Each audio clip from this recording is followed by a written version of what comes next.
Thank you all very much for coming this morning.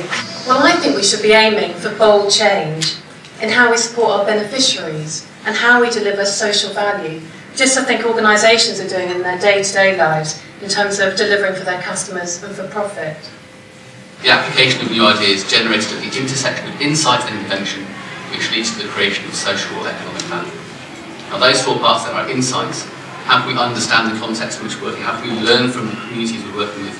How can we understand what's been tried before? We are 110,000 people working in 180 countries, 22,000 people working on R&D, and 33,000 patents. We produce 16 patents a day. Scraping the R from the R&D, we think that development and hacking is actually the best research tool. That again, going to this idea of build, measure, learn. I guess the more traditional processes valued or kind of checked or prioritized research, and I think that that created a bit of a paralyzed culture of we cannot really move without the validation that research can give us. But what we found, and there's a growing body of evidence that research can be quite crippling, and it can actually be cheaper and more effective to just build something, build it very, very quickly and put it into the hands of users. So we're treating development and hacking and actually building new ideas as the best research tool, because people are really not great at telling you what you should build, but people are amazingly well at telling you when you screwed up something and you did something wrong. The only time we will actually know if it's going to work is when we deploy it.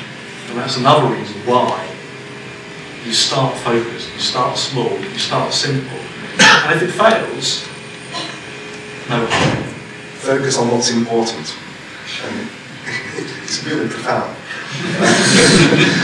And it's amazing how much we don't focus on what's important in all aspects of our life. You know, when you challenge, it's really important to focus. Stopping doing things can be a very bold decision sometimes.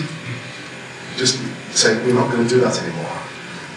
Sometimes you feel very nervous about it because you've invested a lot in it emotionally at the beginning. So stop doing it. And if you do it and do it right, it can be tremendously liberating in terms of releasing resources to work on things which really are important. For us, the absolute dream really is to create a really solid pathway that starts with young people running their own local projects and ends with at least some of them, because I think, like Cassie says, not all young people are going to be entrepreneurs of the future, but certainly if there's the ambition there, we ought to nurture it, and that's what we're looking to do. I think that we need to get more canny about talking to funders more openly about how we bring them on the journey from the beginning when maybe the vision isn't as clear as we would like it to be. Actually, how can we involve them in the conversation of innovation in our organisation? I suppose my takeout is kind of what's clear from here is we're not alone in that, there's kind of clearly expertise that can bring to bear in terms of those who's trying to do this.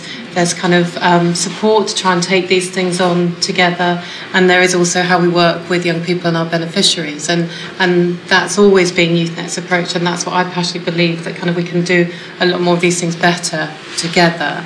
And so maybe we can have some conversations later about how that fund can be used to start helping you play with some of these ideas and begin to test out whether there's value, testing them quickly with a number of collaborators, seeing how you can fail as fast as you can to use that funding effectively to create, hopefully, a problem about how we sustain some great new practices.